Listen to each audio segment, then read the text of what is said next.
Hey guys, welcome to another audio commentary done by Diggity. This is going to be the Arena MSL Round of 32 Group H match between Flash and Shuttle, aka Yoonjun. Gonna just call him Shuttle. Flash is starting at the 2 o'clock position in Teal. This is Athena, by the way. 5 o'clock position we have Shuttle, who ended up beating Quanro. If you're wondering about that game, check out Moletrap. He did set 2 basically between Quanro and Yoonjun. Yeah. What we were hoping for is we were really hoping for a Flash Quanro winners match. Unfortunately, it was not to be. Anyway, but so yeah, check out Moletrap for that. First of all, let me know how the audio quality is on this. I'm using Audacity as opposed to Windows Movie Maker, and using Virtual Dub to ultimately encode it all, and I'm hoping that it'll come out okay.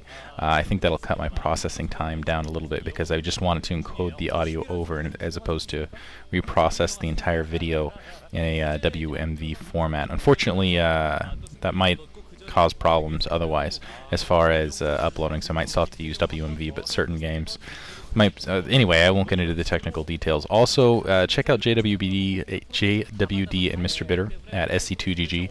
Freaking awesome. I'm not kidding. They have the commentary of the week Faceoff every week, and they just it's awesome write-ups. Really, I've seen very few write-ups that are even comparable. I'll put it in those words, as they're just in a league of their own as far as these write-ups go. They are fantastic, excellent reads. Really hyped me and Moletrap up as far as that commentary went. I don't think we would have been even like close to as excited about that game as we would have been without that write-up. I think Moletrap actually read it directly before I had read it earlier that day, and that really motivated us to do that commentary. So special thanks to them. And in general, if you want to volunteer for anything at SC2GG, if you have artistic talent, if you have programming talent, if you have some idea for anything and want to just go and do it for a StarCraft community, come on over to SC2GG. We can always use the help and the people. This is Athena, by the way. Flash, man, he's just been dominating left and right. Shuttle, honestly, I haven't seen him play. He's played well, but he hasn't played stupendously. So I didn't watch the game with Quanro just because I'm just trying to save time for myself. So I don't know what happened in that match.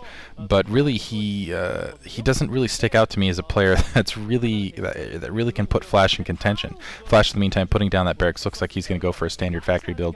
Unfortunately for Shuttle, he's scouting the wrong direction, and it looks like Shuttle, in the meantime, is just going to go for a standard tech build. He might go for the early observers, sort of a Bisu style.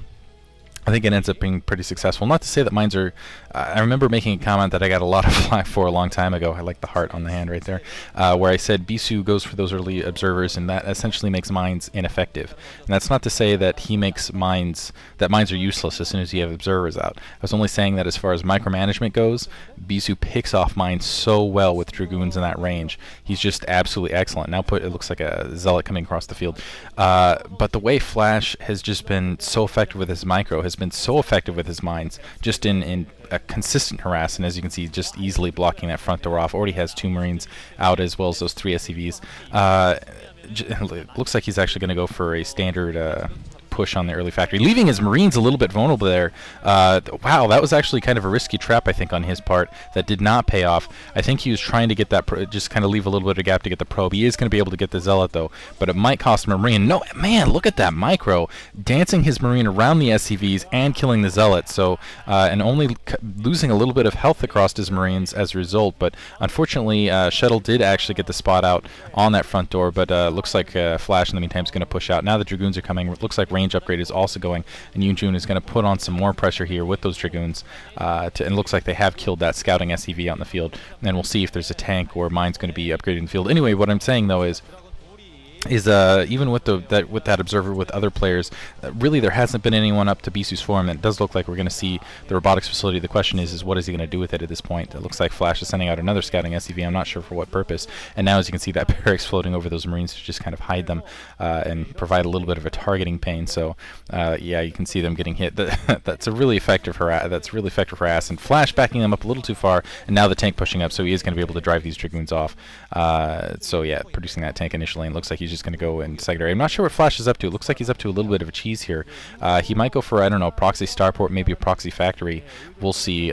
He's got that SCV kind of out in the field, kind of an awkward position. In the meantime, going for a standard fast expand. In the meantime, Shuttle's going for an expansion of his own. He doesn't want to end up economically behind, so he's going to expand to his natural as well. And maybe this is just kind of posturing to, it looks like, yeah, it's just posturing to kind of sneak a scout through behind the Dragoon lines where the Dragoons are out in the field. So basically, he didn't want to get that. So basically, what Shuttle, yeah, there's the observatory. What Shuttle was relying on is that he could put some pressure up front and that SCVs wouldn't be able to slip through, and now it looks like Flash able to get that key scouting SCV around the side. And now that he's seeing, once he sees that expansion, he's going to be able to put on a little pressure, knowing it, as you can see, he sees that Nexus going up now. Now he's going to be able to apply a little bit more pressure than he would be able to otherwise, because he knows exactly what Shuttle's doing, and he knows that Shuttle doesn't have a second gateway down, and so basically one factory, a couple Marines versus a single gateway push with the expansion going up. He can expand and push at the same time, and it looks like he's planning to do so, bringing up his third tank.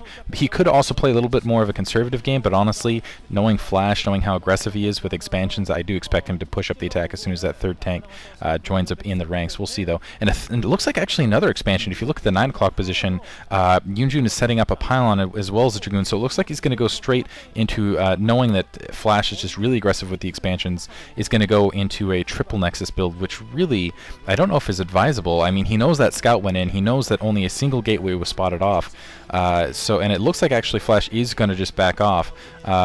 No, now he's pushing up. That was what I was expecting from Flash. Waiting for a fourth tank as well as the siege upgrade, as well as those 3 SCVs.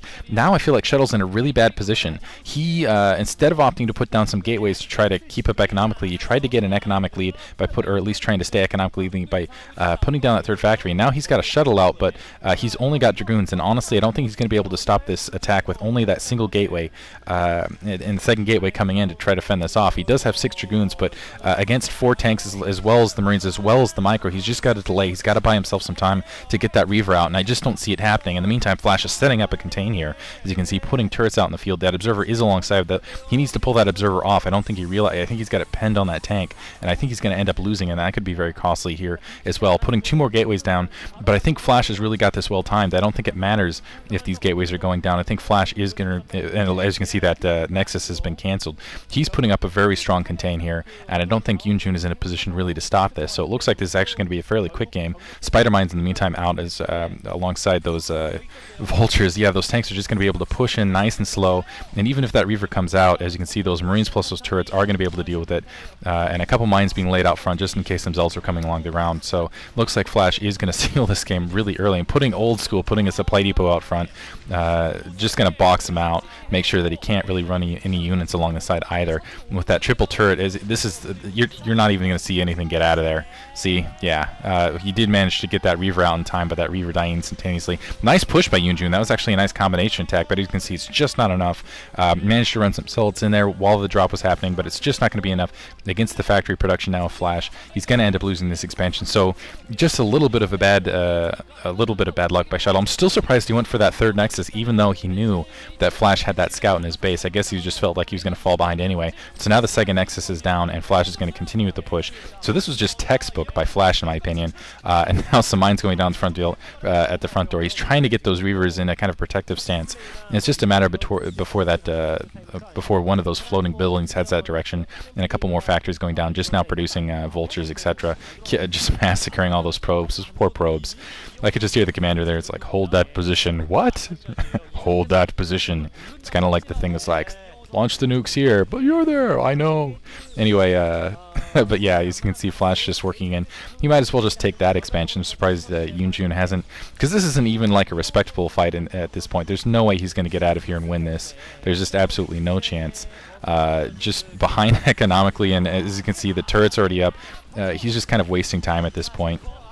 And there's GG. Hope you guys enjoyed that, even though it really was a fast one. Again, let me know about the audio quality, and again, check out JWD and Mr. Bitter. Also check out Greth. Greth has a project on SE2GG. If you're the owner or a participant in any of the websites in the StarCraft community, he's trying to create a weblog of kind of all the StarCraft communities and what they're doing. So go ahead and post in the forum thread that he has up for that. That's my plug for that, and I'm actually going to continue to plug that.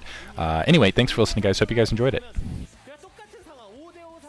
경기를 풀어나가면은 이 영화가 요즘 너무 막강하기 때문에 조금 쉽지 않다라고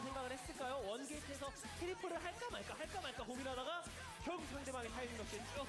예, 밀리고 말았어요. 예, 뭘 하든 간에 땀이. 예, 보여주지 않는 것이 중요했는데 그렇죠. 결국 숨어 있었던 SCV 한기가 승리를 그대로 낚아줬다고 볼 수가 있겠습니다. 이영호 선수가 상대방의 체제에 철저하게 맞추는 것은 아무래도 이제 경기 그러니까 뭐 팩토리 숫자 이런 것뿐만 아니라 상대방이 기습적인 경기 운영할 수 있는 것에 대한 철저한 SCV 정찰 대비 이런 것들이 정말 좋았기 때문에 완벽하게 상대방의 체제를 파악하면서 한 번의 조이기로 경기를 끝내버렸네요. 자, 땀을 흘리는 열정을 보여줬던 김윤중 선수긴 합니다만 최종전에 다시 한번